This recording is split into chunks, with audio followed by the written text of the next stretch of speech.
Hello everyone, my name is Jirard Dragon Rider Khalil, but most of you on YouTube know me as the Completionist, and welcome back to Final Fantasy VII Month. Now before we begin today, I have a quick little announcement. Final Fantasy VII Month has been going over so well that we partnered with ThatOneVideoGamer, a t-shirt company, to bring you guys two new shirts. One is the Completed shirt done in the style of the Red campaign, and the other is the shirt I'm wearing right now, which kind of ties into our theme of embracing your dreams, except the parody of it is Embrace Your Beard. It is available right now at theyeti.com/ThatOneVideoGamer. Again, theyeti.com/ThatOneVideoGamer. Shirts are 17 bucks. They will forever stay 17 bucks, and they are a limited print, so you'll want to get them now before it's too late. So with that said, let's go ahead and start off Crisis Core. Now, the past month, it has been wonderful exploring everything from the main game of the original Final Fantasy VII. But the overarching theme of loss and identity in this month are about to come to a screeching halt when we get to experience a familiar story we've known about from the perspective of someone who up to this point has kind of been downplayed a lot. Today's discussion will be about the PlayStation Portable game Crisis Core Final Fantasy VII and the main character Zack Fair. We think we know a lot about the Nibelheim incident, but there's so much fog surrounding the entire conflict. We'll also talk a little bit about the history of the game, as well as two new themes that are in parallel with our previous ones. So, with that said, ladies and gentlemen, I give you Embracing Your Dreams, the truth of Zack Fair. Most game franchises are pretty straightforward within its story and the evolution of their storytelling, right? If Mass Effect 1 came out and everyone loves the story, the obvious choice is to make Mass Effect 2 and 3. In the realm of SquareEnix and how they produce games, they very rarely create direct sequels or prequels to games, and if they do, they always end up coming out with a drastically different engine within a year or two of the first title it's attached to. So for instance, titles like Final Fantasy X and X-2, 13, 13-2 and 13-3, even Final Fantasy XII with the Ivalice Alliance and so on. Somewhere within Square's being, they said to themselves, hey, you know our best-selling franchise thus far? It's been 10 years. Let's bring back Final Fantasy VII with an array of extended universe games and films, and call it the compilation of Final Fantasy VII. In this compilation, Square Enix added one console game, one portable game, several mobile games, a few voiceover comic novellas, and a full CGI animated film. Most of the mobile games and novellas were Japanese release only, so for the rest of us, we had Crisis Core, which takes place 7 years before the events of Final Fantasy VII, Advent Children, which takes place a few years after Final Fantasy VII, and Dirge of Cerberus, which takes place after Advent Children. Each of these stories clears up a lot of the confusion about the events that take place across the entire timeline while adding a lot of depth to our already well fleshed out characters. To really get our points across, today we will be doing everything just a little bit differently. We will talk about the history of Crisis Core, its presentation and gameplay, then dive straight into the story and themes, with a little dash of completion bonus. Crisis Core was a very sticky situation. Going into the game's development, Hajime Tabata had developed the mobile game Before Crisis, which focused on the Turks. Square originally was going to make a port of Before Crisis for the PSP in order to expand their gamer market. Instead, Tetsuya Nomura appointed Tabata to be the director of Crisis Core, but it was difficult for them starting out because of the novella Last Order. This changed a bit of the lore that went into the Nibelheim incident, and it angered fans in a big way. There was a lot of pressure surrounding the success of Crisis Core. This was the first real visit back to Gaia that had to make everything feel familiar and new at the same time. They decided on choosing Zack Fair as the protagonist of Crisis Core because of his predetermined fate in the series.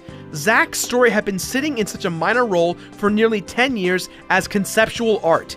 He really created the backstory for Cloud, and since they had so much source material, they wanted to give him a real shot. I think one of the really great things about Crisis Core's presentation is how next-gen it feels for being on the PSP. All the cutscenes look incredible, bringing that cinematic storytelling we know and love right back into the world of Gaia. I remember when Jirard and I were playing this game, we kept screaming at the screen, "Why can't this be on the PlayStation 3? It's just so incredible! Even the regular graphics in the gameplay and transitioning scenes will blow your mind. And what's even better is that the PSP has an HD TV component an out feature so you can play this thing on the big TV so you can really get that cinematic feel. A big controversial change for Crisis Core's overall representation came from the tone of being an action-oriented game. From what we know of Final Fantasy VII, we've got a traditional JRPG with an emphasis on some innovative things, but in order to make everything seem more streamlined, Square wanted Crisis Core to be much more action-driven. This made sense considering that we only play as Zack the entire time, so there's no need to slow down gameplay to one person waiting to attack. The core mechanics of Crisis Core are as follows. Everything is done in real time. Using the L and R buttons, you can scroll through all of your commands depending on what materia you have equipped. Need to heal? Bam, you can heal. Need to cast a spell? Go for it. There's a bit of delay between your inputs of attacking and using commands, creating an illusion of real-time combat, but you can actually avoid attacks by running away and dodging. You have so much more control over the tide of the battle, which is really awesome. We've also got two revolutionary battle elements that add a lot more depth to this new system. The first is the Digital Mind Wave, better known as the DMW slot machine. This slot machine is constantly spinning in battle and at random grants you ability bonuses such as temporary invincibility or infinite MP. In order to spin this meter, you need to have soldier points, or SP, which you get from every action, every battle won, and from the modulation phase of the DMW slot machine. The modulation phase is really rad. You'll notice that pictures of different characters are constantly spinning in the meter. These characters are important to Zack on his journey, and you enter the modulation phase whenever these pictures align. The modulation phase acts as an instant limit break, and they all feature different cutscenes and events that take place in the story, followed by an insane act of awesomeness. But that's not all. When you see the numbers line up, they determine what level of power the limit break has. These numbers also indicate how you level up. So for instance, depending on what slot you have equipped for each materia, the materia can level up. If you get all 7s, Zack's individual level goes up by 1. Now this leveling system seems very bizarre, but it works out very well. It balances itself out the more you play. Sometimes you'll go hours without leveling up once, other times you'll level up 3 times in one fight. It's actually a really unique way of playing a game. As the story goes on, the grayed out portraits slowly become filled, and eventually, you'll start fighting with summons and secret characters on your side. You'll want to battle as much as you can because each time you enter the modulation phase, you reveal a bit more about that character's relationship with Zack, thus upping your percentage. Getting 100% character synchronization is a must for you completionists out there. The second battle mechanic important to this game is materia fusion. Starting out, this mechanic is as simple as taking the same type of materia and just boosting it with one another. But as you get further in the game, you get the ability to combine all types, which will provide insane bonuses. Want to max out your HP? Why not materia fuse your way to 99,999 HP? And this is legitimate, folks. You can do this in-game without any cheats. Using items, you can unlock the cap of your damage output and do up to 99,999 damage as well. What's fascinating about Zack and his weapons is that he only has 2, his basic sword and his Buster Sword.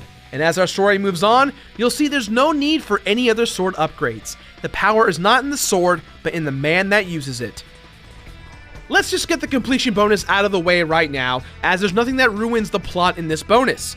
There's really only 2 major side quest things you need to do in the game, and they both take a huge amount of time. The biggest distraction of side questing in this game comes from the missions given through Zack's cell phone.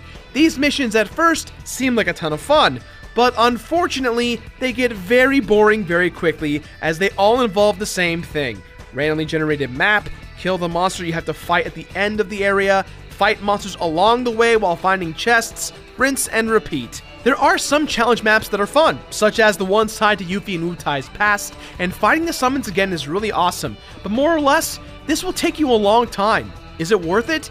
Well, if you're looking for some ultimate gear, then absolutely. The last mission in the game is to fight the ultimate rare form of the goddess Minerva, who we'll talk about at the end of our story. The other side mission, which we talked about briefly, is unlocking all the DMW cutscenes and roll chances. Both of these quests add to getting the ultimate gear, which add godlike status benefits for Zack. Basically, want to be god tier? Do these missions and unlock all the meters. You also can unlock New Game Plus, and there is a hard mode capability, but nothing is rewarded for completing both. Now that we've got all of our pieces laid out, let's dive into the story of Crisis Core. Roughly 30 years before the events of Final Fantasy VII, we all remember that Professor Gast and Hojo injected Jenova cells into people. But what we did not know was that Sephiroth was not the only one created. Hojo and Gast were classified under Project S, whereas Professor Hollander was on Project G, which stands for Jillian. Jillian Hewley, a woman from a village called Benora, was experimented on just like Lucrezia. Professor Hollander also grew a fetus from the ground up at the same time. Both were injected with a different strand of Jenova than Sephiroth. Jillian eventually gave birth to her son Angeal, while the fetus transformed into Genesis. Evidence shows that Professor Hollander may be the real birth father of Angeal, considering their appearances look very much alike. In the Crisis Core guide, it alludes to the fact that Angeal's stepfather married his mother during her pregnancy with Angeal, and that Angeal never found out that his stepfather was not his real dad. Angeal and Genesis would then go on to grow up and be best friends, eating Benora apples all the time.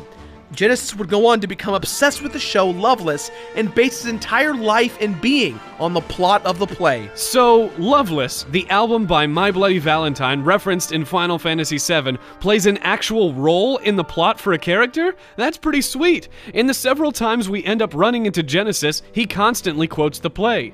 They would go on to become the mightiest of warriors, and as they grew up, they learned of the legend of Sephiroth climbing the ranks of Soldier, inspiring them to suit up as well and eventually befriend Sephiroth.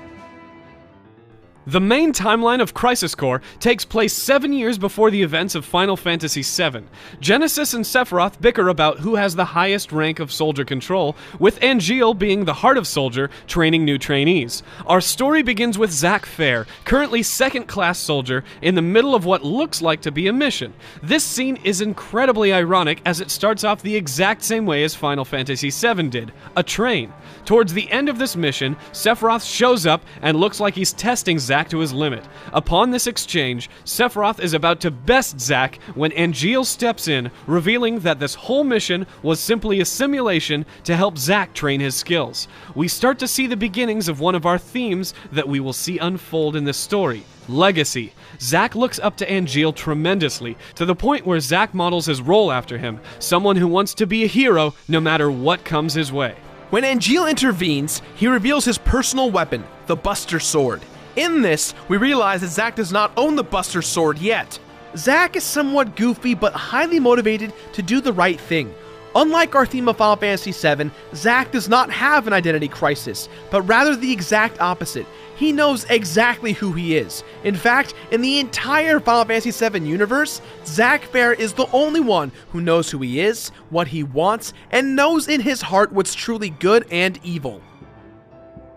1 month goes by, and word breaks out that Genesis has defected from Soldier, taking several second and third class soldiers with him. Enter Lazard, the director of Soldier. He's the one that sends everyone out on missions. He tells Zack and Angeal that the final fight with Wutai is coming to an end, and that they will help liberate the remaining rebel forces. Halfway through the mission, news breaks that Angeal has also now defected from Soldier. Zack and Sephiroth, at all costs, must now hunt down and destroy Genesis and Angeal. This creates huge amounts of inner turmoil for Zack, as Angeal is his best friend and mentor.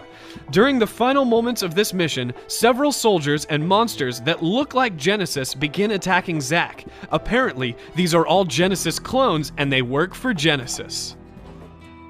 Zack's next mission sends him to investigate Benora Village, which, if you recall, is the hometown of Angeal and Genesis. Upon investigation, the only person Zack discovers in the village is Jillian, Angeal's mother. She tells the story of when Angeal's father crafted and gifted the sword to Angeal when he joined Shinra. The sword represents everything that Angeal's family stands for: honor, discipline, and legacy. And in this moment, Zack sees the sword is with Angeal's mother, signifying that Angeal has betrayed his family legacy. Zack heads for the factory in town to discover Genesis and Angeal. Angeal defends Zack and flees, but Zack follows suit. Zack returns to Jillian only to find that Angeal has taken his sword back and has killed his own mother. Angeal reveals that his mother's life needed to end because she was in pain, as he is as well. Genesis appears once more and forces Zack to fight a Bahamut summon. Shortly after this fight, Shinra is ordered to blow up Benora and to clean up all the evidence of both Angeal and Genesis' past. In all of this chaos, Genesis sprouts wings. From here on out, for the rest of the game, we see an immense transformation with Angeal and Genesis, both evolving into monsters. Our theme of legacy starts to work in tandem with embracing your dreams. Angeal may have disappeared as Zack's mentor, but Angeal's legacy is what encourages Zack to keep fighting. He must embrace his dream of becoming a hero in a world filled with gray, and it's only going to get darker.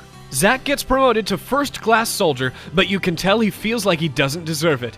But it's not long before Genesis' army attacks Shinra HQ. Zack battles his way through the army and ends up saving Cisne, one of the newest members of the Turks. Zack meets up with Sephiroth at the Sector 5 reactor. After a fight with some more monsters, Zack sees that these monsters now appear as Angeal clones. So now we have Angeal and his army, Genesis and his army, and they're reigning terror over all of Shinra. Sephiroth shares a story of how Angeal, Genesis, and himself used to spar in the training room.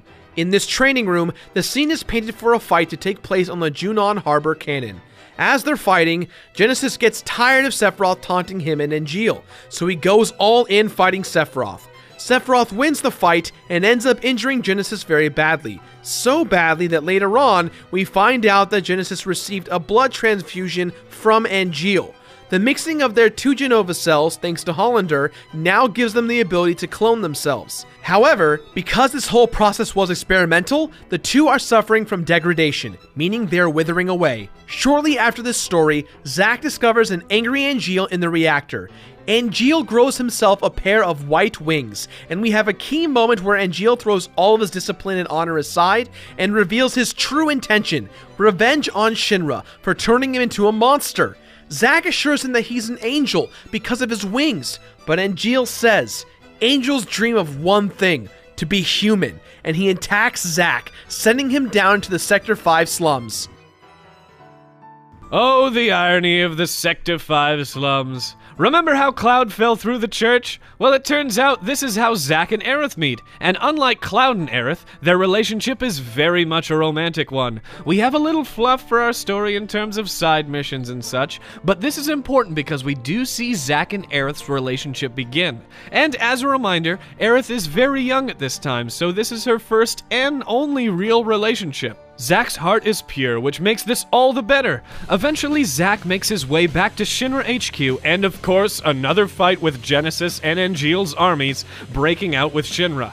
Zack and Angeal meet once again, but this time, Angeal wants to make reparations. He tells Zack that he's on his side, and he wants to stop Hollander and Genesis from their plan of destroying everything.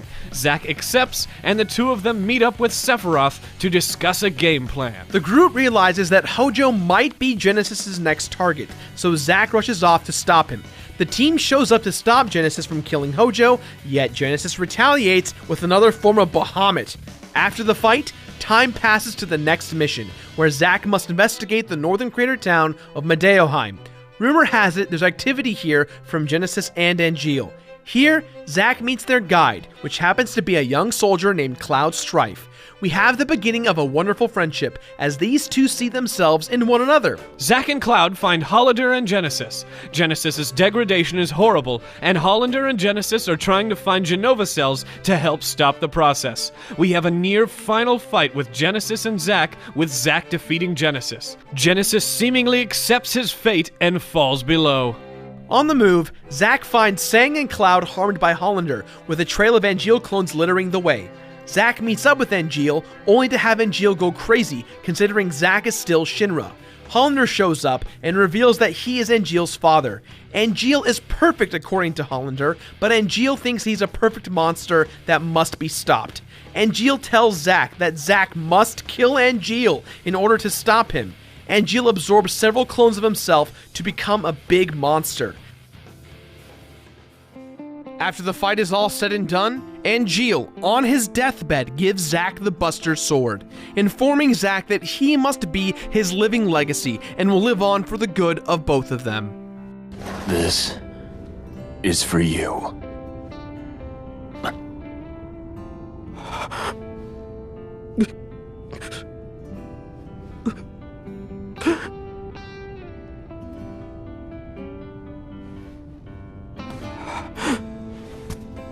protect your honor. Always. The passing of the torch symbolism is incredibly important here for our theme of legacy. Zack, a man who dreams of becoming the best hero in the world, now must fulfill his dream by becoming the living legacy of Angeal. It means family, friendship, discipline, and honor. Zack takes a long-awaited vacation after leading Soldier alongside Sephiroth for several months. His vacation is ruined as word gets out that Lazard has gone missing and Genesis and Angeal leftover clones are attacking Junon Harbor. Zack suits up, clears his mind, and returns back to Midgar. Shortly afterwards, Zack is informed that he must spend a fair amount of time away from Midgar on the next mission. Here, Zack spends as much time as he can with Aerith, knowing that he's going to be gone for quite some time. What's his mission? Zack is being summoned to Nibelheim alongside Cloud and Sephiroth to investigate a mystery that's taking place at the Mount Nibel reactor. Oh god, this is it! The Nibelheim incident! Presented beautifully, the events we know so well begin to unfold. They arrive at Nibelheim, they meet Tifa, take a few pictures, and in a few days, they head up to Mount Nibel to find Jenova locked away. Sephiroth begins to have his big meltdown and realizes that he too is a monster. What is different this time around, however, is that Genesis shows up to throw a wrench into everything. Genesis, in this version of the incident, informs Sephiroth of his entire past, which starts to push the big boulder of evil that is Sephiroth. His attempt to manipulate Sephiroth, however, into giving him some Jenova cells, fails, but it succeeds at making Sephiroth lose his mind. The town goes in flames, Zack, Cloud, and Tifa try to stop Sephiroth at the reactor, Cloud stabs Sephiroth, Zack gets hurt, Tifa gets hurt, everything goes as we know. Things start to turn for the worse, as Cloud and Zack are captured and experimented on for months, maybe even years, in the Shinra mansion. Zack and Cloud eventually break free of their capsules. Their plan is to run as far away as they can from Shinra, with both the entire Shinra forces and the Turks trying to make public enemies out of them. Cisne of the Turks finds Zack, but because of their friendship, she lets them go. While Cloud and Zack are on the run, they run into Genesis again, who informs them that because of their recent exposure to Mako and Jenova cells, they're incredibly valuable to them, and that the degradation process can end. After fighting them off, they continue their quest to run from Shinra. Zack heads to Gongaga, his hometown, to try and say goodbye to his family, but while he's in the Gongaga reactor, Hollander and several Genesis and Angeal clones try to kill Zack and Cloud. That is until Lazard shows up, who turns out to be another Angeal clone. Lazard and Zack vow that the only thing left to do is to officially kill Genesis while they're on the run from Shinra. Zack figures out that the final battlefield for Genesis lies at the Benora Apple Field, or at least what's left of it after Shinra's bombing. There, the final fight for peace and justice from Genesis begins. Genesis the whole game often references Loveless and the gift of the goddess. Genesis finds the statue of the goddess holding the goddess Materia, which essentially is the goddess Minerva as a summon. Upon her awakening, she combines herself with Genesis to destroy Zack, but after Zack defeats them, Genesis is healed of his degradation, yet he's actually dying from his defeat. Zack drags his body along to a degrading Lazard, Angeal clone, and Mako-poisoned Cloud in a pile of bodies. Genesis realizes that the gift of the goddess is what Angeal's words have been about since the very beginning. It's the honor of Soldier. Genesis now wants that dream and honor, but because he never will get it, his spirit will never return to the planet or the lifestream. This is a wonderful moment as Zack finds one of 89 letters written from Aerith. Zack and Cloud have been missing for nearly 4 years, and this letter is Aerith's goodbye letter to Zack, hoping that he's alright. After all of this drama, Zack and Cloud hobble their way across the lands of Gaia, trying to outrun Shinra. Hitchhiking their way across the fields, Zack puts Cloud down to go investigate a certain landfill. Upon his investigation, Shinra finds Zack. Let's just do a mini flashback of Zack's death in Final Fantasy VII.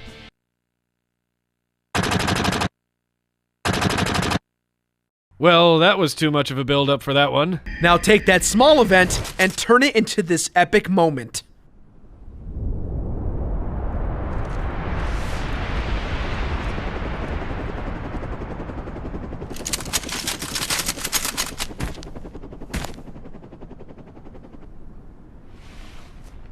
boy. The price of freedom is steep.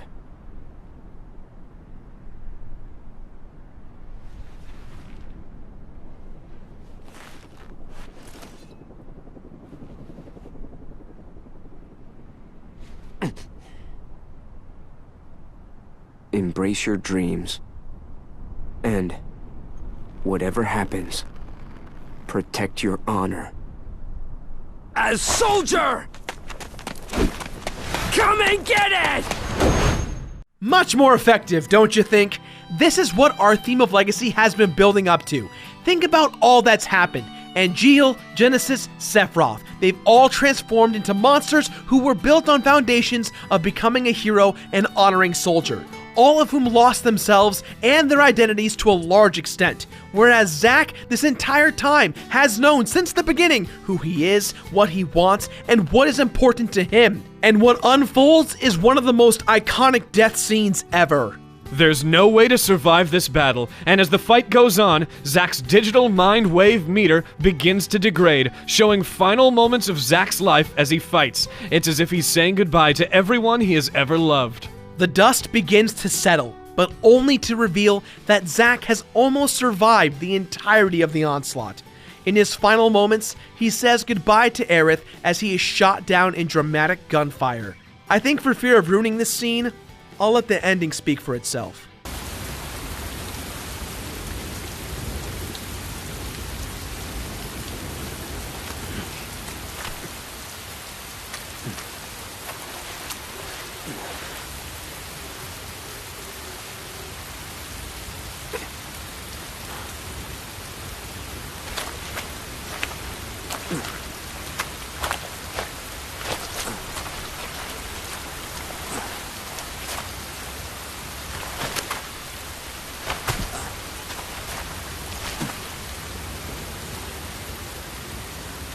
Zack.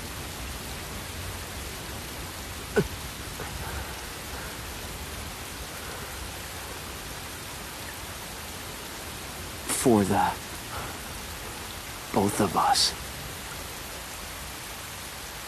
Both of us? That's right. You're gonna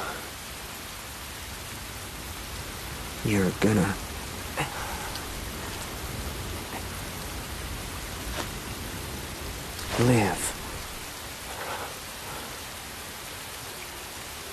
You'll be my living legacy.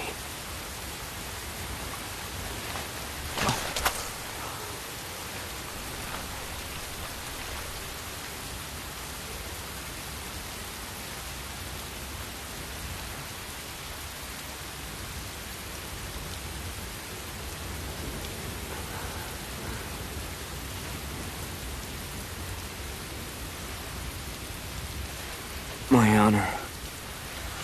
My dreams.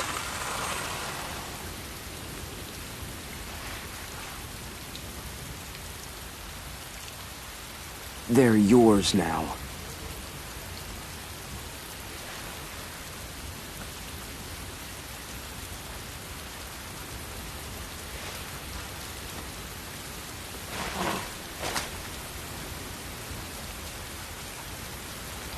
I'm your living legacy.